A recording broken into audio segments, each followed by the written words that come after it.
Joining me now ahead of APFC 4 Night of Champions, Sergio Plascencia walking into a rematch, another pro bout on a big stage. How are you feeling just a month out? I'm feeling real good. So obviously the first time everything went according to plan. What made you want to get this one again? What made you willing to accept this rematch? Well, not so many opponents were agreeing to fight me, so one of them that came about was Pedro again, and I didn't know if he was turning pro or not. So they told me he was, and he thought he won the first fight, which I'm not sure how if it was unanimous, but if he thought he won, now I have to prove that he didn't win. Is there anything specific that you want to show in this one just to clearly set yourself apart? You mentioned that he did think you win. And is there a part of you that just wants to go in there and make a massive statement in there? Well, every fight I'm trying to make a statement, like just for my whole like fight career, just to see like where I progressed since the first time I fought, not just him, but just the first time in general.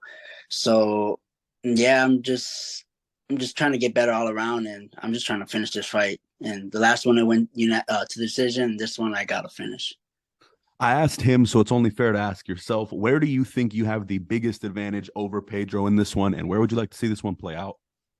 Well, overall, I think I'm just a better fighter. Like wherever it goes, if it goes to standing, on the ground, clinching, wherever he might. He said he has stand up over me, which he may have kicks over me, but I've been just getting better ever since that first time he fought. So it's gonna be a real rude awakening for him. What would happen if you were to fight the Sergio that squared off with Pedro the first time right now? It'll still go the same way. I'll still come out victorious. So For yourself, where have you developed the most? What have you seen come along since that last bout with Pedro? uh, just overall mentally, I was just that was probably like my third fight, like MMA career, and I'm not sure. And I was probably like 19, if 20, if that. And now I've just been in the game a little longer, and I'm nowhere near at where I want to be in my fighting career. So just from then, I just got better overall with just standing, boxing, Muay Thai, Jiu-Jitsu, wrestling, everything overall. So yeah, I just got a lot better ever since that first time we fought. Obviously, for everyone, the goal is to hit the big stages, cash the big checks. But for you, what does 2023 look like after this? Have you put in any thought into how you would like 2023 to play out for you? Just I'm just trying to win, man. Just ever since that was my first loss was last year, and that was a big pill to swallow. So that was my first loss in my whole fighting career. So yeah, I'm just trying to win, get better in the gym every day, and just try and progress step by step, and not trying to I'm not trying to like advance my way, like skip anything. I'm just trying to step by step. In your experience, would you say that losing a bout is something that's helped you grow as a fighter? I know a lot of guys, after suffering that first loss, it's probably the biggest learning experience of their career. Oh, for sure. I went in that fight. I knew what he was capable of. Uh, there wasn't I seen there was too much tape on him, but I just knew he was capable of, and just what the opponents that he faced. So I was going in there knowing like, damn, this is gonna be a real good, like a real hard fight.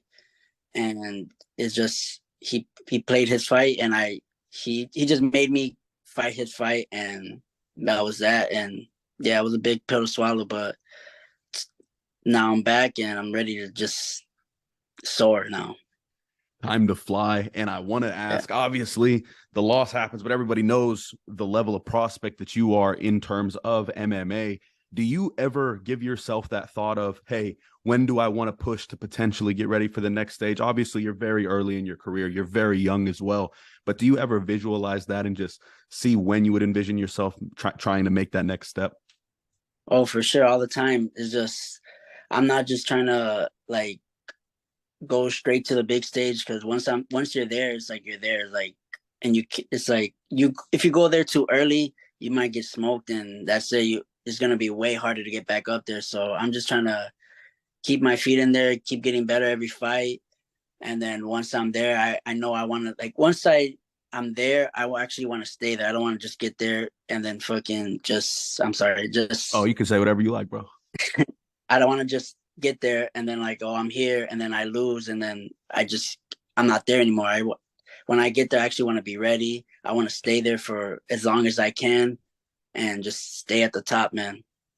You hit the hammer on the nail there. A lot of guys like to rush it when they're young, and then they end up making the path a lot harder for themselves overall instead of just sticking the course. In the end, man, I gotta ask because I mentioned the shirt ahead of time. What goes into the DX shirt for this interview? Gotta love it, man. Now I'm just a big WWE fan ever since I was little, and yeah, DX. I always used to get in trouble for doing that in school, and I don't know. I'm just a big WWE fan. John Cena, Shawn Michaels, Randy Orton. So yeah, A man of culture. yeah, for sure. So, not too much left now, but if you had to tell not only your opponent, but also the fans, why should your opponent be ready for you, or what should he be looking for from you, I should say? And why should the fans tune into this fight? Because obviously, anyone who's in the know knows how much heat is behind this one, knows the type of prospects you guys are. But for the casual fan who may be deciding to watch APFC4 or to not, why should he buy this fight? Well, just for the fans that don't really know too much about me or Pedro or just about like MMA in general, just this is gonna be one of those fights that like people like turn on and just be like, damn, I don't know who any of these people are, but that was a good ass fight. And I don't think it'll go to the distance again because he said he's trying to get a finish, which I don't see happening. And I'm trying to get the finish, which I definitely see happening. And a lot of people see that happening. And I'm not just trying to take him down like how I did the first fight and just strangle him.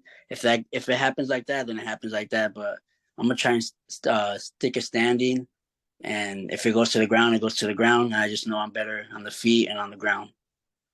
Thinks he's better everywhere. APFC4 goes down just a month away now. Sergio Plascencia, Pedro Gutierrez. They go again. Both are promising a finish. Make sure you're tuned in exclusively on UFC Fight Pass. Make sure you're following APFC MMA and Sergio Plascencia on social medias. Sergio, what do you got to say in closing? And we'll sign you off this one. Just be in tune. April 23rd. I'm coming for it all. I'm coming for the finish. I'm coming just to redeem myself from last fight, and everyone be prepared, including you, Pedro.